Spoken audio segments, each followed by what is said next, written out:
AP mega DSC final selection list కోసం చాలామంది ఎదురు చూస్తూ ఉన్నారు. ఇప్పటికే పలు డేట్లు అయితే మారడం జరిగింది. 12వ తారీఖు నుంచి 15వ తారీఖు పోవడం వరకు అయితే జరిగిందనమాట.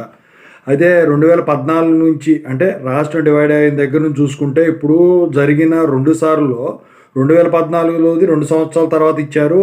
2018లో జరిగింది 2 సంవత్సరాల తర్వాత ఇచ్చారు. 2014లో 2016లో ఇచ్చారు.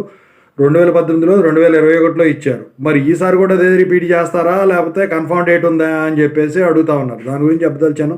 ముందుగా అయితే ఇంతవరకు ఛానల్ సబ్స్క్రైబ్ చేసుకున్న వాళ్ళు ఎవరంటే సబ్స్క్రైబ్ చేసుకుని వీడియో లైక్ చేసి షేర్ చేయండి. ఇక హైప్ అయితే ఖచ్చితంగా ఇవ్వండి వీడియోకి.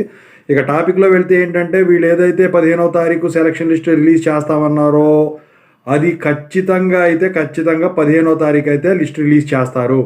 ఇక 2 సంవత్సరాలు పట్టదు, 3 సంవత్సరాలు పట్టదు. ఇక వచ్చేసరికి 19వ తారీఖు వచ్చేసరికి మీకు అయితే బహిరంగ స్వభావ ద్వారా అయితే ఖచ్చితంగా ఇస్తారు.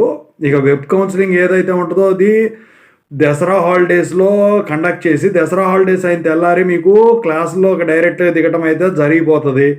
ఎందుకంటే ఇన్ని సంవత్సరాల తర్వాత వచ్చేసరికి కండక్ట్ చేసిన డిఎస్సి వెంటనే పోస్టింగ్ ఇవ్వటం అనేది ఇదే మొదటిసారి అవుతుంది రాష్ట్రం డివైడ్ అయిన తర్వాత. గత 2 సార్లతో పోల్చినట్టయితే ఈసారి ఏ అవకతవకలు కూడా జరగకుండా ఇచ్చేస్తారని చెప్పేసి అందరూ అభిప్రాయపడుతున్నారు. ఎందుకంటే ఇప్పటికే పలు రీవెరిఫికేషన్ చేస్తూ ఉన్నారు.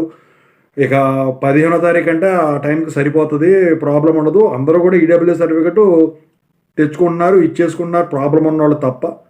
మీకైతే ఆ డేట్ కన్ఫామ్గా గ్యారంటీగా సెలక్షన్ లిస్ట్ అయితే వస్తుంది. 15వ తారీఖు మండే నైటు రెడీగా ఉండండి.